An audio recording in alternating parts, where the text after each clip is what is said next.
Welcome to The Sounds of Sand, a podcast inquiring into the beauty and mystery of existence beyond ultimate truths.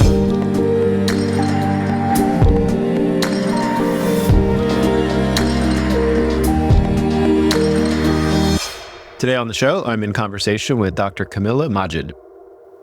She is an inclusivity and equity consultant, mental health therapist, clinical educator, researcher, and internationally engaged consultant on building inclusivity and equity using meditative practices. She is the author of the new book, Joyfully Just, Black Wisdom and Buddhist Insights for Liberated Living, which we discuss at length. All today on the Sounds of Sand podcast, presented by Science and Nonduality.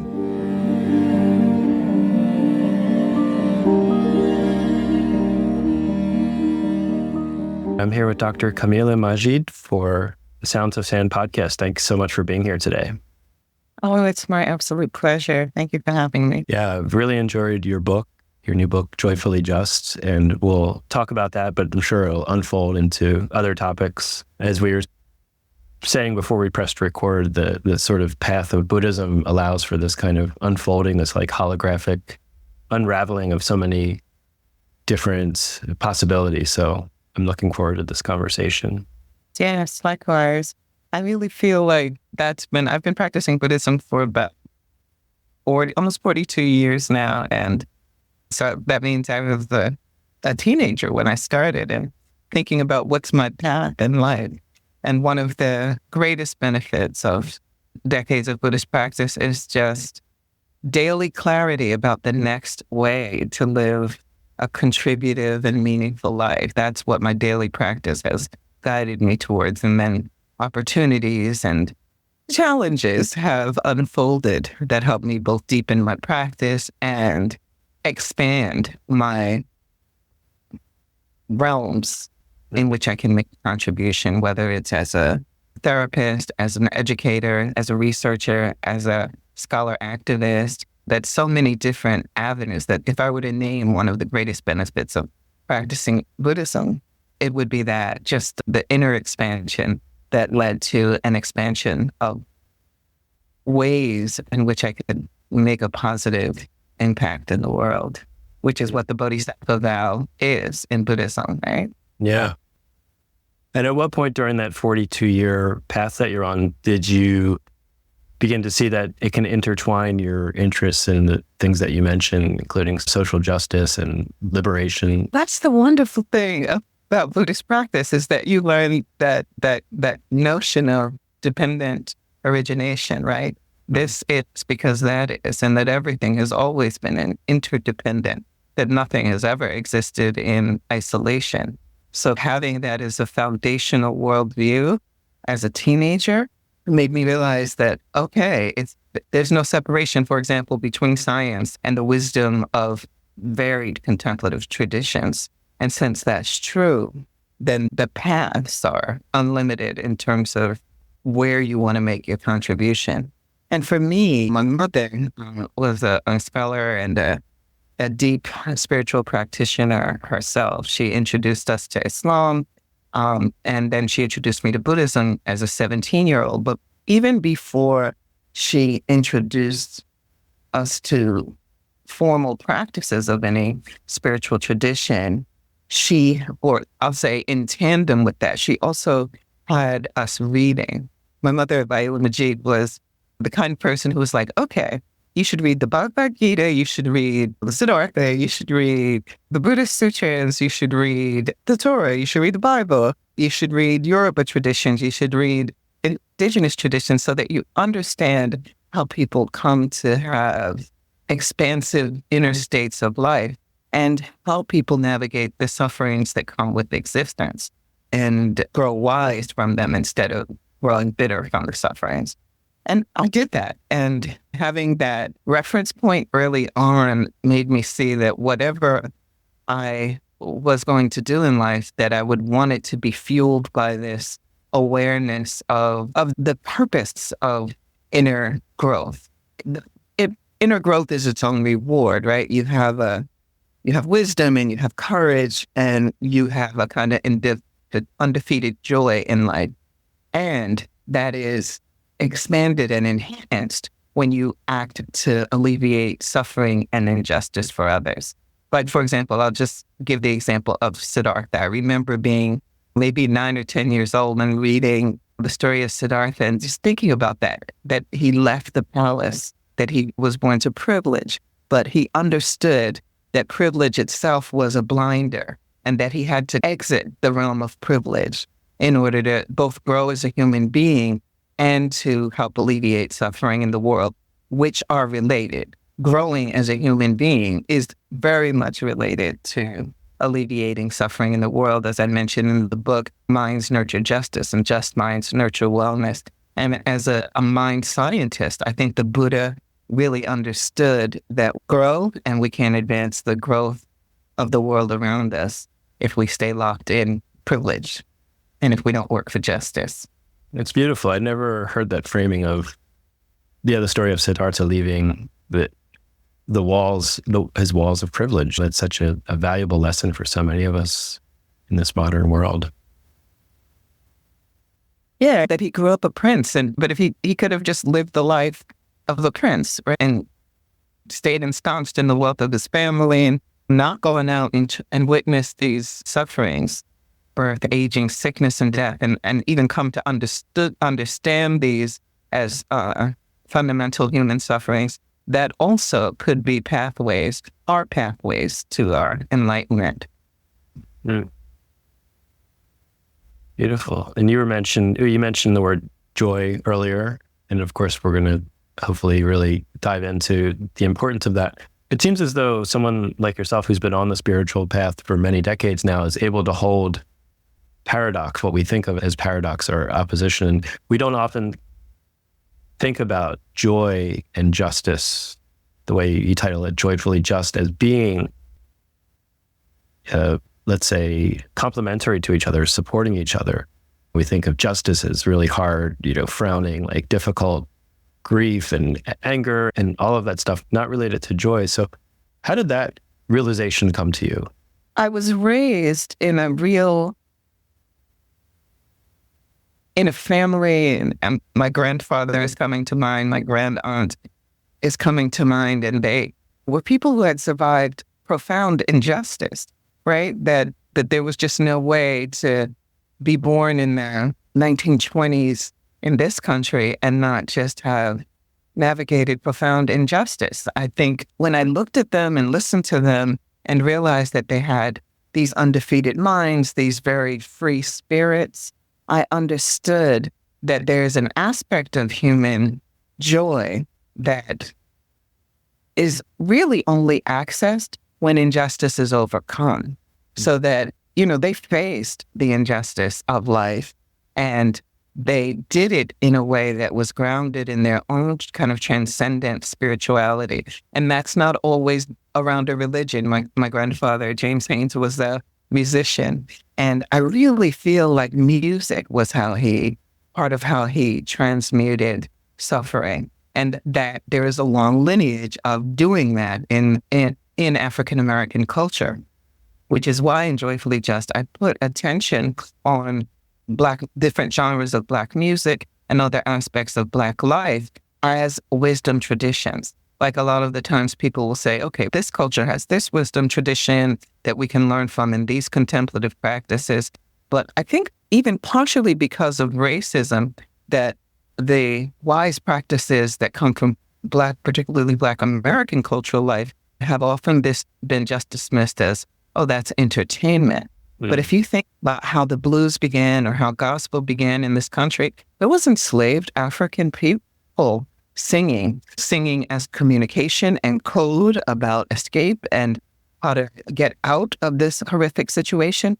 And also, at times, singing themselves and one another through it and creating like this notion of singing one's blues itself is a concept. It's a concept that's about transmuting suffering. That is exactly what it is to sing the blues, right? To actually make something beautiful and creative out of your suffering that grounds you and others in awareness of our interdependence and of the undefeated aspects of the human spirit.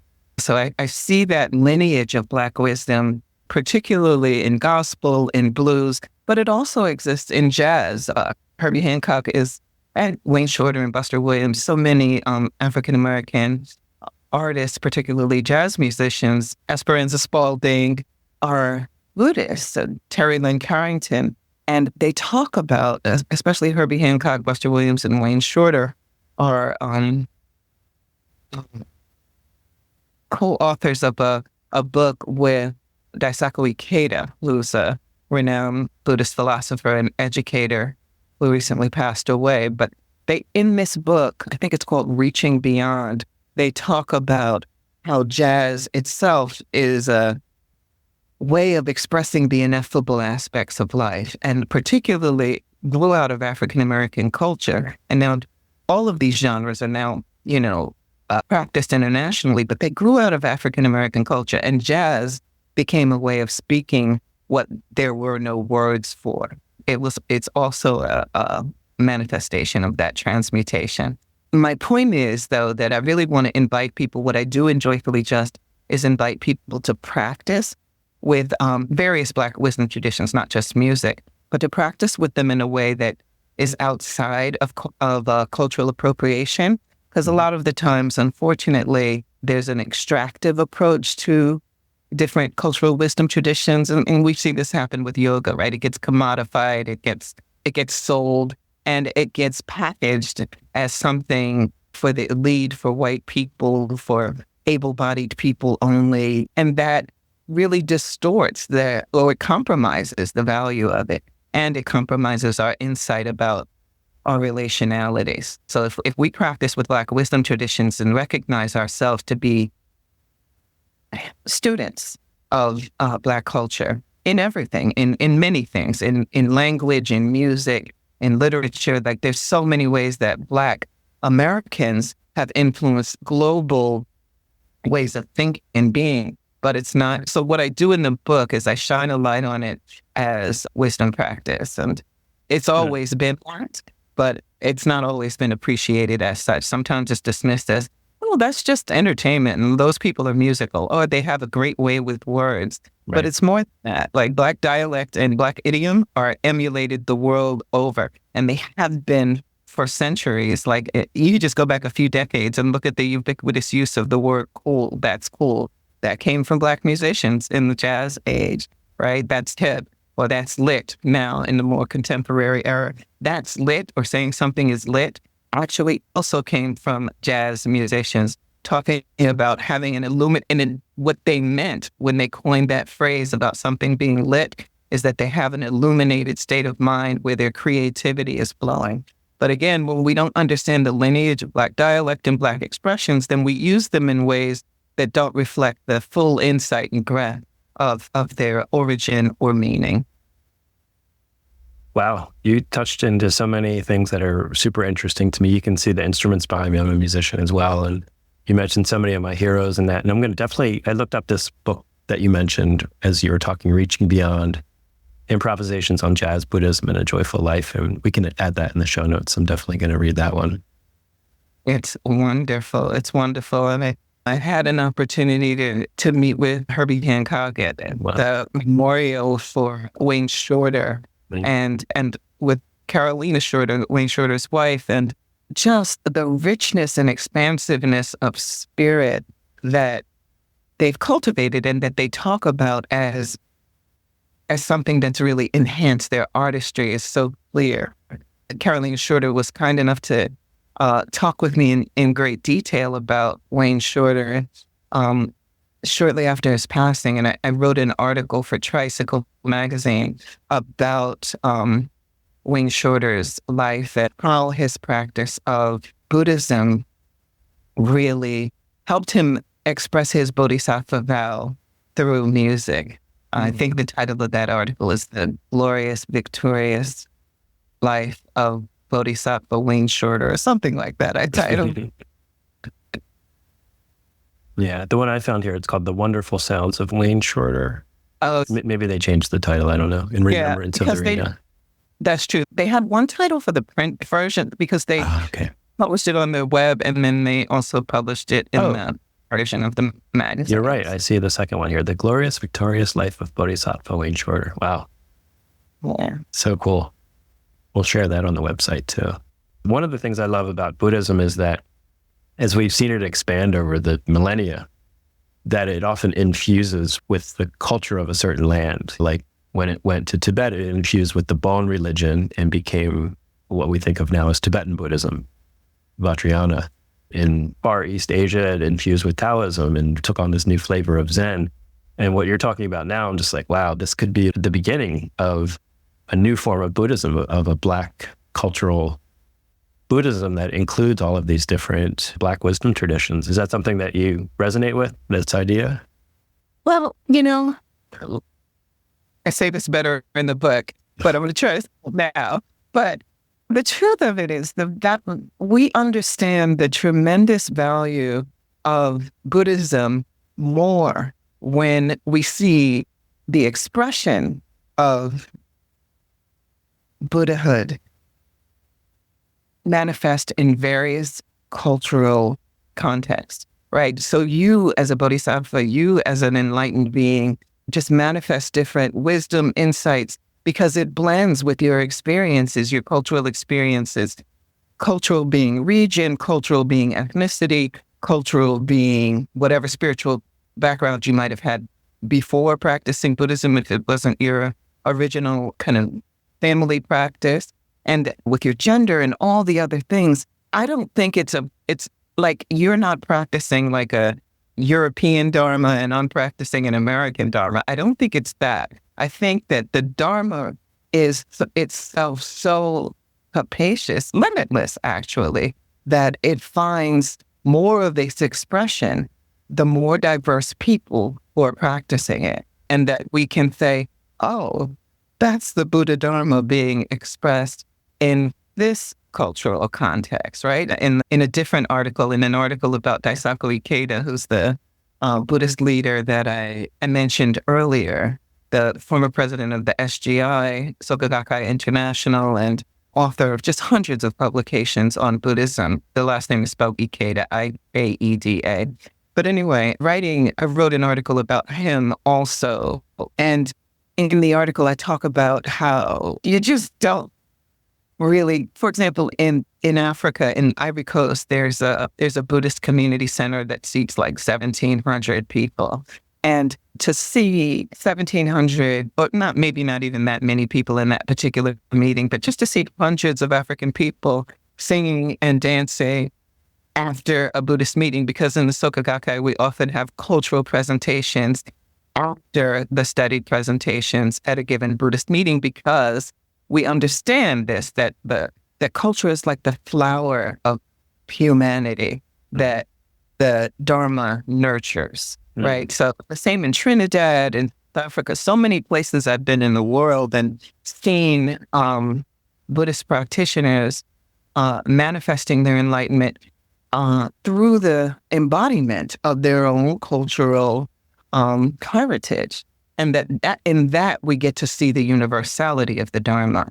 Yeah, that it doesn't look one way. And that's the piece where in the book I talk about white supremacy, and there's a lot of books, or a couple of books now, like Beyond White Mindfulness, and John Kabat-Zinn handed me one at Omega when we were leading a workshop this summer, something about extracting white supremacy from mindfulness, because what white supremacy has done is to kind of, again, commodify and really constrict these Buddhist-derived interventions, such as mindfulness, and strip them of their necessary parts, like compassion, like to justice, right? If we just extract the mindfulness and say, okay, I'm going to just focus on my breathing and get blissed out, then we're not really accessing all the benefit of mindfulness or contemplative practice, and certainly not in the Buddhist tradition. So what I realize is that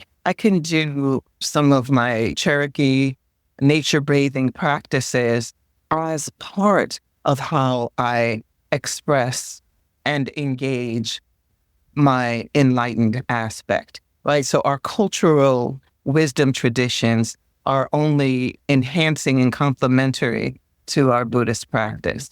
And they help people understand the varied expressions of the Dharma that exist, the limitless expressions of the Dharma that exist. And that is very joyful and very beautiful.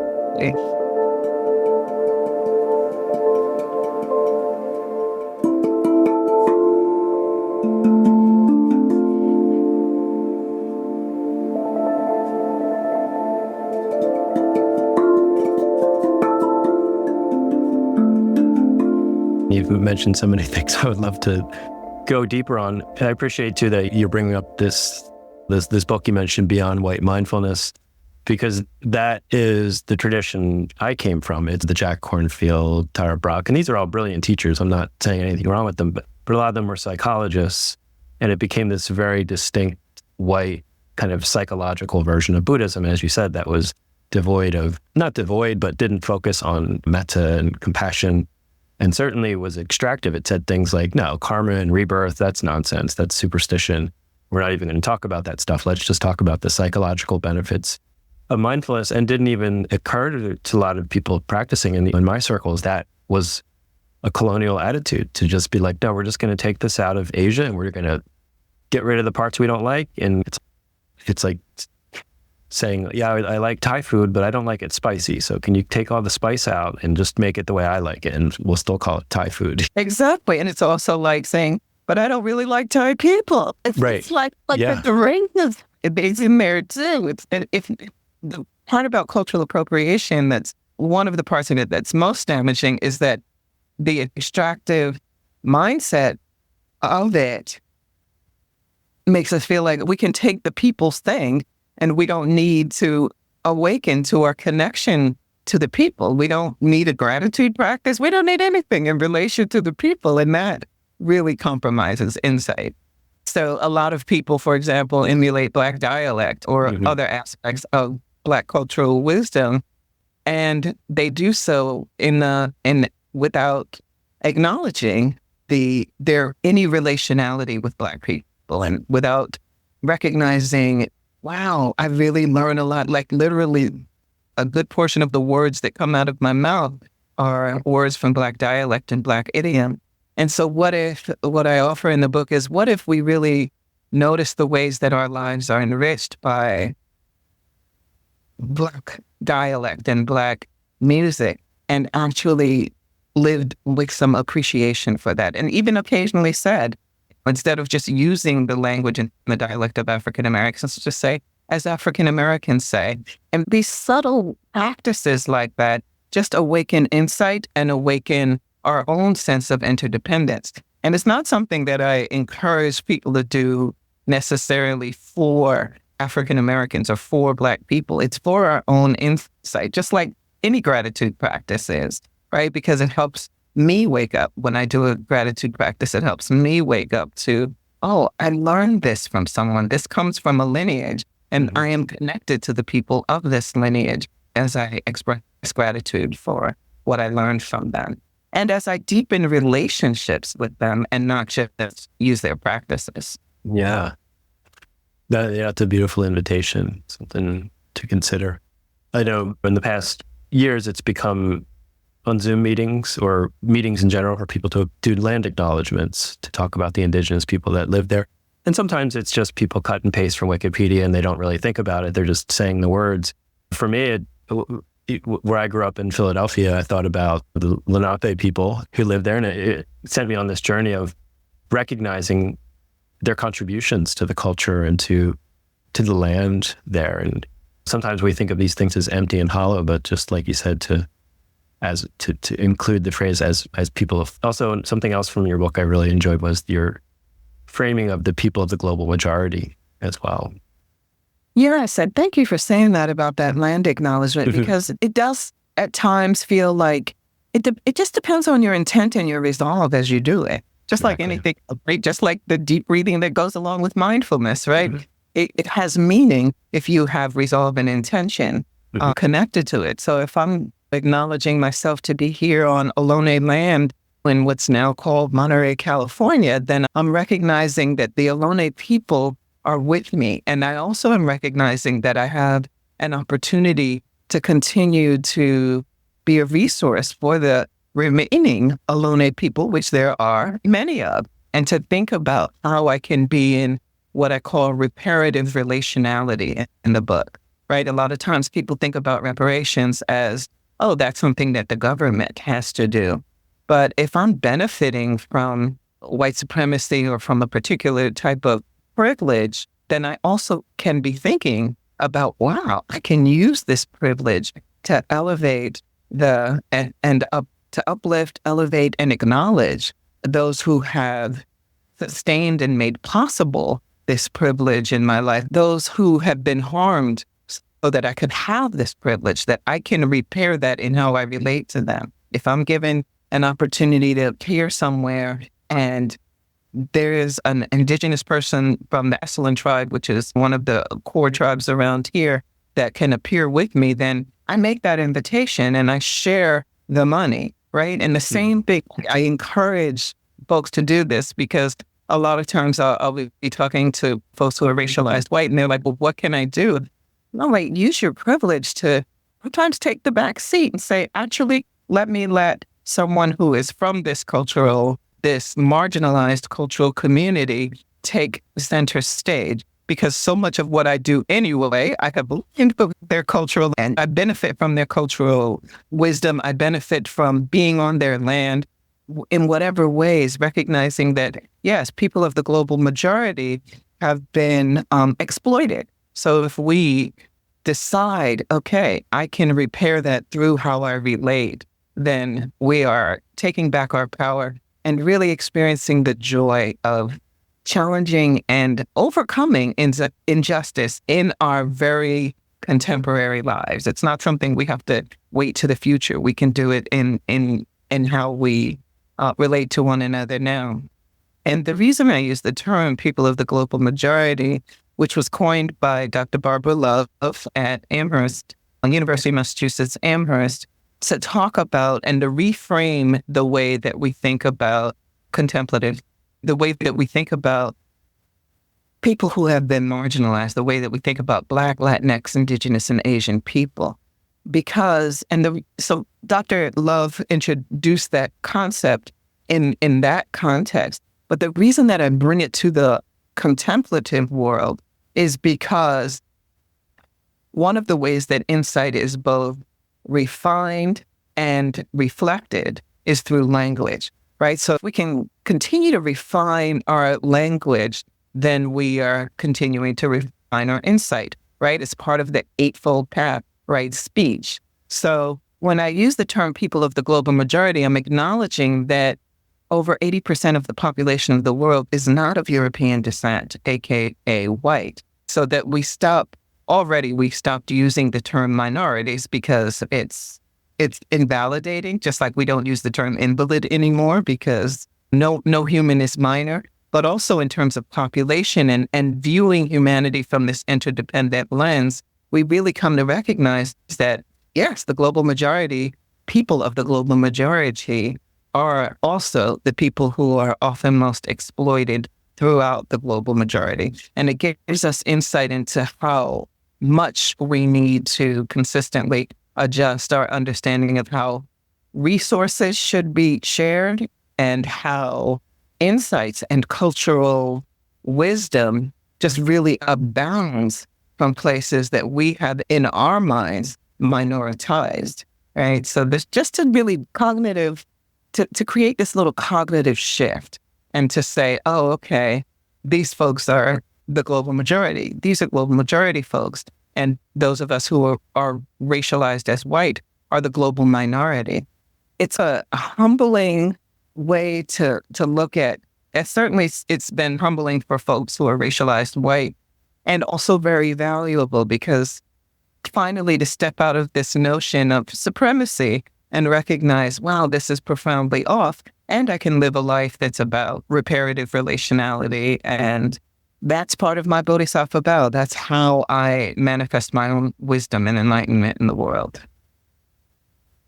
Like you said, language, words have such a power. We often, especially I think white people, dismiss words. You'll hear people talking about political correctness and wokeness and all this stuff, and we say, oh, these words it doesn't matter. People are just being too sensitive. But words are magic. Words are the things that we do to manifest our thoughts and emotions into the world and affect change and relate to other people. It's the primary way, not primary, but an important way that we relate to other people is through our words and our language.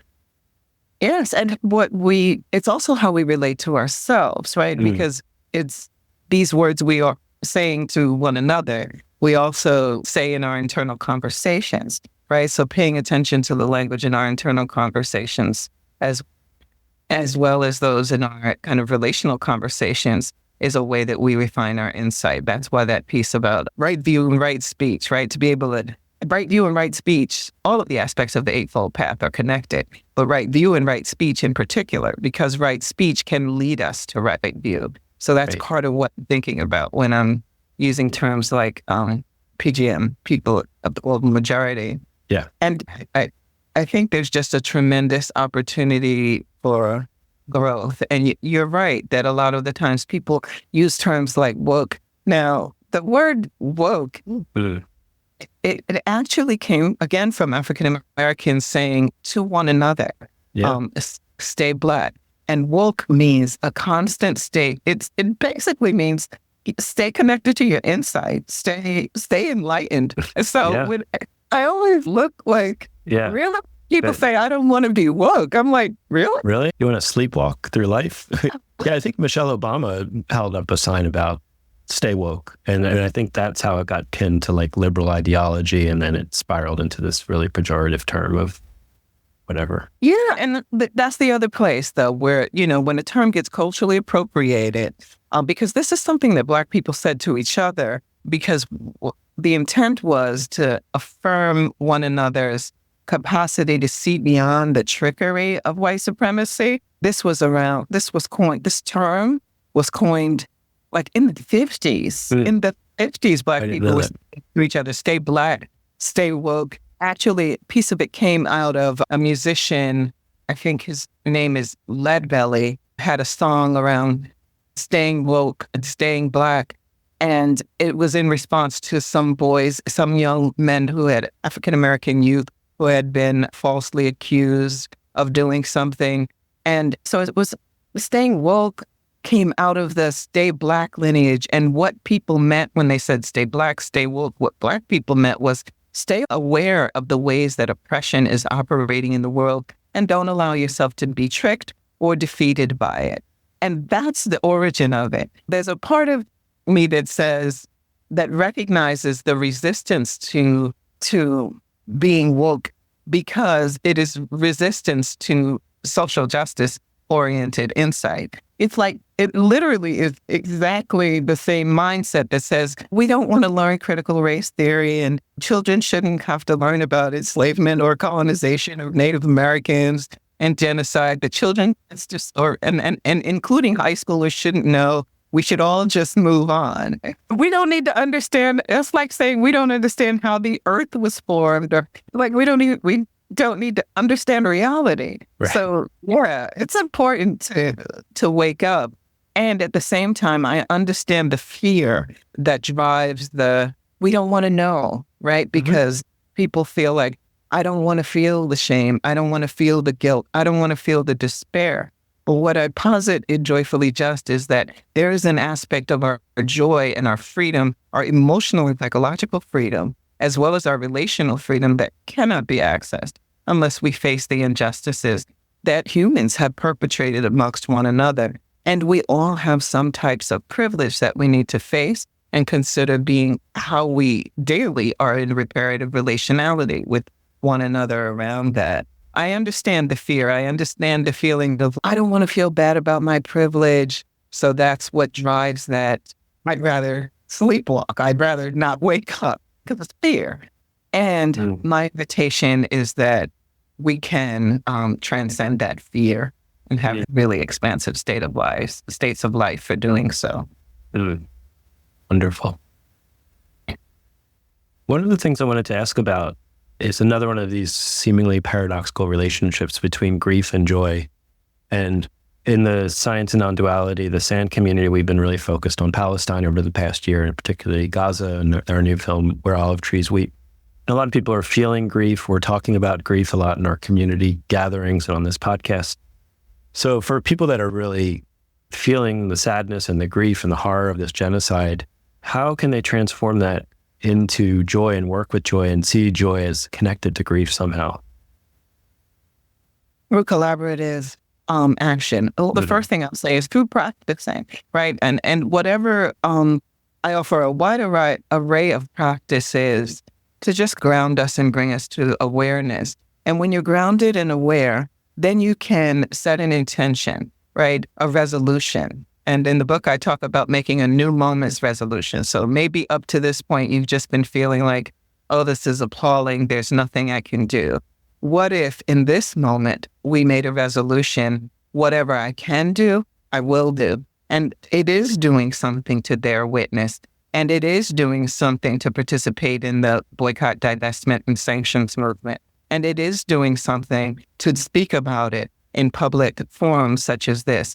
It is doing something to donate funds for people to flee the most impossible regions and to resource families who have fled, right? That there are actually countless things that each of us could do, can do. And obviously continuing to speak for the cessation of funding and resources to continue to bomb the Palestinian people, that these are the actions that we can continue to take. And there's something about, I really appreciate the use of a film that really tells the historical story, like Where Olive Trees Weep does, and to help people to develop empathy. Because part of the problem, again, is this kind of separation that people are experiencing, us and them, and not realizing that we are being hurt by this harming of other people, whether we know it or not. So I might think, okay, I can just bury my head in the sand and I won't think about it, and I'll watch TV and I'll just zone out and not think about it. But it's still having an energetic effect on us because we're aware that it's happening, and we're aware as Americans that it's being funded with money we earn and pay our taxes with. So there's a particular sense of responsibility and outrage that many Americans have around this, and are using that outrage in a positive way to speak for boycott, divestment, and sanctions, and to acknowledge the ways that this is a genocide, and it's something that we can do something about. But it's really, I think that there's a lot of instruction in it also, that we are at a time in history when we can really see the harm, because people are recording their own stories and recording what's happening to them. And we're seeing very up close and personal, for example, how sexual violence, how rape is becoming a part of how the Palestinians are oppressed and brutalized and tortured, right? It's just right there in your face. So that's forcing us to look at how toxic masculinity and exploitation of women is just this thing that is related to white supremacy and is related to the oppression of the Palestinian people. So it's excruciating. And there's also joy in resistance. Sonia Sanchez, this poet, oh my goodness, she has this beautiful poem about resistance, and she does it as many African-American poets do in this spoken word where she's saying resist. And then she invites people to say with her, resist, resist. And there's joy in that. This is the last thing I'll say and then I'll stop, but one of the posts that I put on my Instagram a couple of months back was of an African-American young woman at a university being carried away by 4 police at a protest in support of the Palestinian people. And she's singing as the 4 police carry her away. And what she's singing is an African-American gospel song called "This Joy That I Have, the world didn't give it to me, and the world can't take it away." So as she is acting for justice, she's accessing this transcendent joy, just as so many that's the lineage of African-American contemplative practice with song, and particularly with gospel and blues and many other genres, that we're saying there is a transcendent joy And because of that, because I live there in that transcendent joy, I am empowered and guided to act for justice, right? She could have sat and sang that song on the beach, but she chose to stand at that protest and sing it. And she kept singing it as she was being carried away by the police. And so what I'm saying here is that there is a piece of our own joy that we are also avoiding if we're avoiding speaking up in support of the Palestinian people, if we're avoiding speaking up against racial violence, against African Americans, and against all people. If we're avoiding it, if we're saying, it's sad, but I really can't do anything about it, then we're dismissing our power and we're leaving some joy on the table that we could really pick up if we engaged more for justice. Oh, yeah. And it seems, because I think earlier when you were talking about joy, you were talking about it in a conditional sense, that the joy that comes from doing something. But I feel like now you're talking about an unconditional joy that resides in all of us and is just waiting to be liberated. And they're the same thing, right? There is that unconditional joy that, and it's that joy in the joy of wisdom. It's the joy of insight. So it's there. However, we need portals, we need activities, we need practice to activate it. So it's always there, but the condition, we create the condition for that joy to manifest and arise through the action that we take or through the practice that we undertake, right? So it's not like you're creating it anew, right? Although joy can be expressed creatively. It exists. It exists as surely as our being exists. It exists as a fundamental aspect of our being and as a fundamental aspect of our enlightenment. All human beings have a Buddha life force, have innate Buddhahood or innate wisdom, innate courage, innate joy. And how we live our lives matters in terms of how much of that we're able to access. Does that make sense? That it's not like it's not, you know what I mean? You're doing things that kind of, let's say, cause it to be in your awareness, right? That exist, but we have to take action to raise our awareness of it, right? And to allow ourselves to experience the full power and energy of it.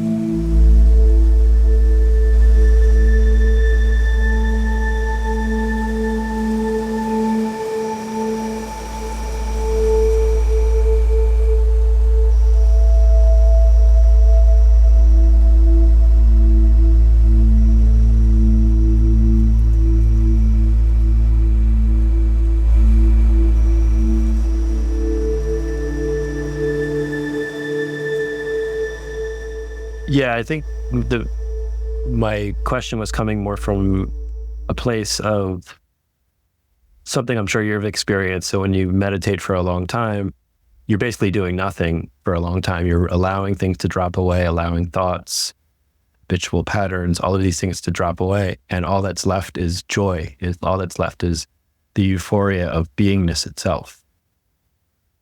And I always think of that as unconditional joy. That's the Buddha nature that you're talking about. And it's described in different ways in different cultures, Shakti or Advaita Vedanta as the Atman, the self, or God. And many religions call that God consciousness.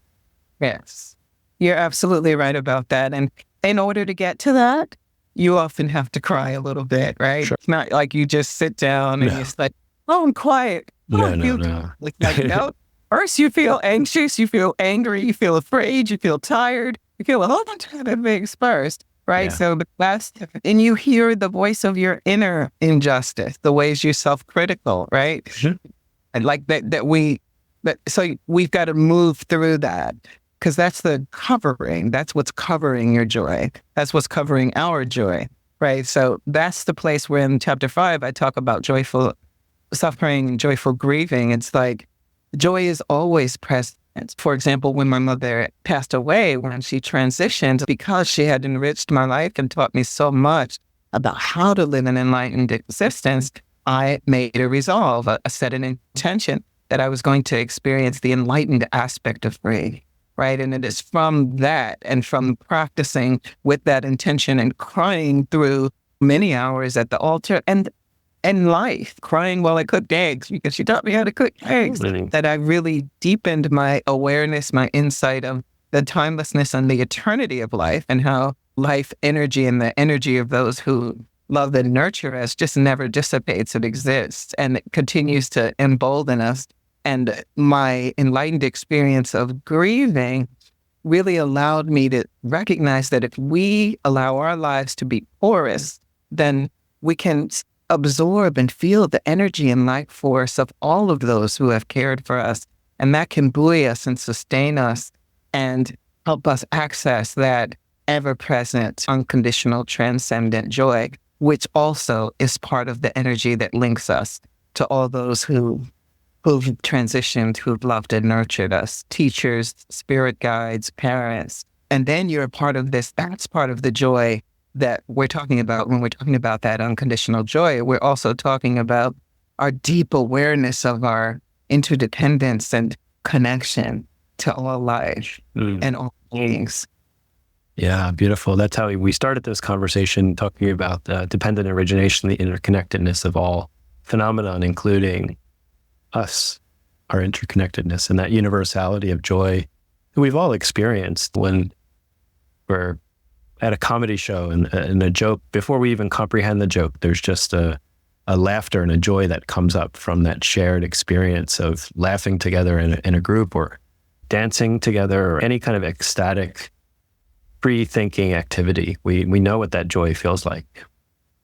Yeah, and we get to share that with one another and let it be a force of energy that guides us to act towards justice, right? To let that be the ground and the commitment that we make, that everyone deserves it, and that our commitment to acting for justice, especially for people who are experiencing just horrific violence, people in the Congo, people in Sudan, and again, paying attention to how am I benefiting from this, right? That the history of colonization in Africa, the extractive colonialism around the minerals and the cobalt, that's why we have cell phones. Okay, so instead of just feeling bad about that, what can I do?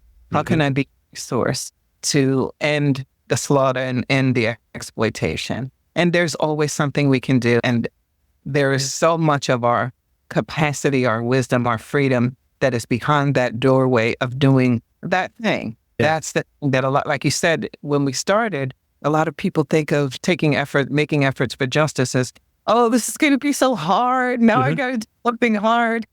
I invite us to think of it. Let's open a doorway to more of my joy and more of my connection to all beings. Let's do that. Let's put acting for justice on the calendar at least once a week.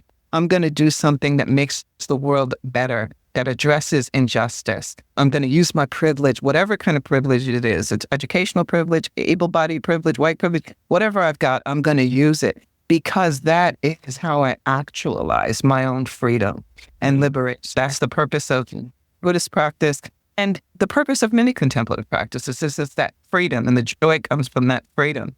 Toni Morrison is quoted as saying in I think this is in Beloved, but I have to check. But she says that the purpose of freedom is to free somebody else. And what she means by that is not that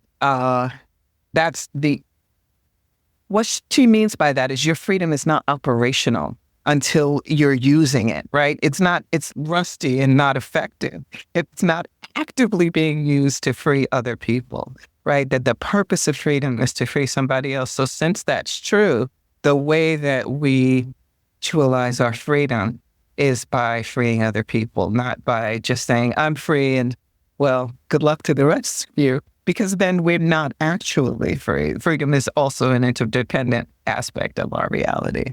So it's just very exciting to think about how we can contribute and how we can dismantle injustice. And if we live lives that are committed to doing that, yeah, that's really joyful. And doing it in community is certainly joyful too. Nice. Yeah, like that community piece is so important. I was talking more about the kind of shadow side of white secular mindfulness in America. And of course, Sangha is part of it, but it's very much an individual path. But what you're talking about in this book and what we've been discussing today is really about the community aspects of whether it's joy or grief, compassion or awakening to do it. Let's do this together with all of us. That's the Bodhisattva path. Absolutely. And that's what the value of Sangha is, right? So that diversity in the Sangha, diverse cultural and experiential and realities in a Sangha is actually indicative of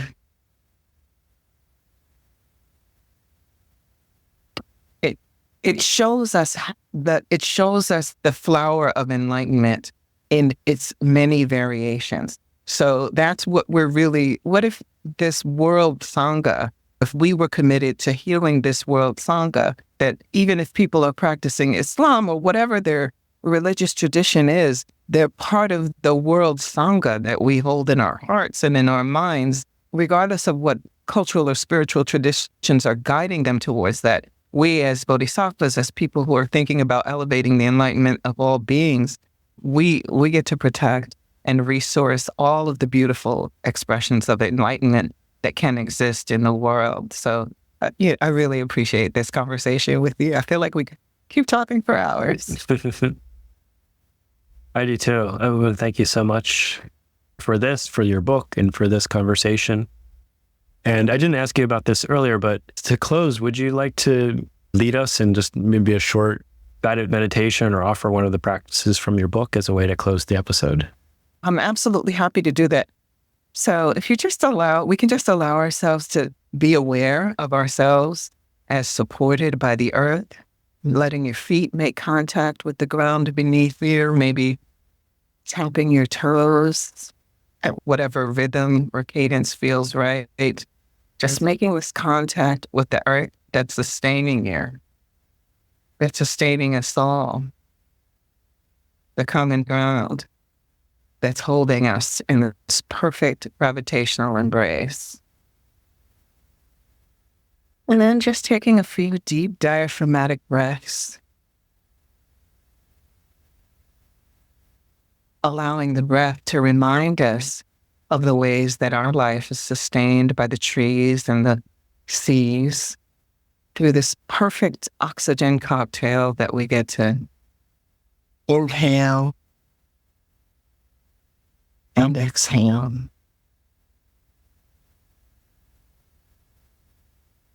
And noticing that our lives, our bodies themselves are these rhythmical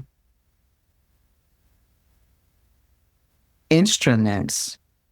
Just allow your fingers to lightly drum, or in any way that feels comfortable, just let your fingers drum on the desk or table or floor or wall or anything that's near you.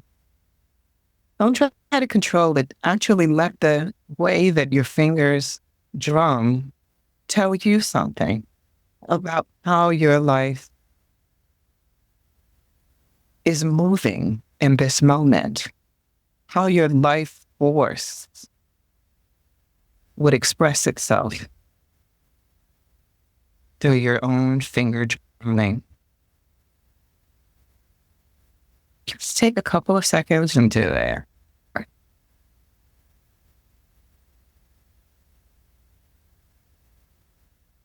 And now pause and notice, what was that drumming like? Was it soft? Was it really energetic? Was it off and on, sporadic?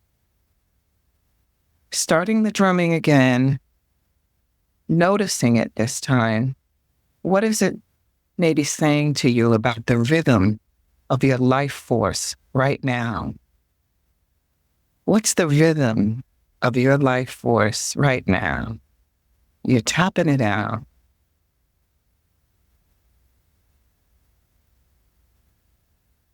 And now, try considering an area of justice that you'd like to contribute to.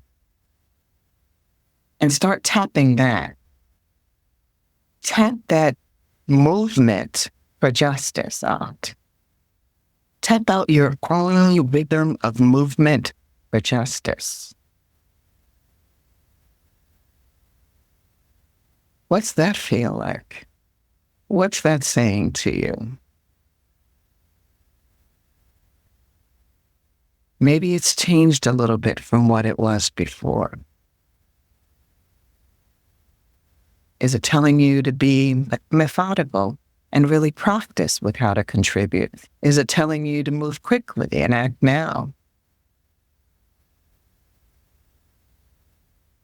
The body tells us so much and is a way in which our natural enlightenment and natural wisdom can express itself. So we can allow the body to speak to us about the cadence at which we wish to move through life and the cadence and rhythm that will allow us to access joy and justice moving forward. Thank you for doing that practice with me. And it's something I invite us to do anytime we want to tap into the rhythm and the cadence of our own being in a given moment. It's a way to check in with ourselves. What's my rhythm right now? What's the rhythm of my energy and my life force? And you can set an intention. And when you recognize a rhythm or life force, you can then set an intention or resolve. So I hope that's a valuable practice that folks can benefit from. I also do a version of it in the book. Wonderful. Thank you so much. My pleasure. Been a truly joyful encounter. So thank you. Thank you. Have a good night and a good day tomorrow. Thank you. And thank you for listening to The Sounds of Sand. We invite you to explore more of our talks, dialogues, videos, articles, events, and offerings through our website, scienceandnonduality.com. If you've enjoyed this conversation, please consider becoming a member to access our massive library of SAND content, available exclusively to SAND members. And we would love it if you could leave us a review on Apple Podcasts, Google, and Spotify, and share this episode with your family, friends, and all sentient beings. Be well.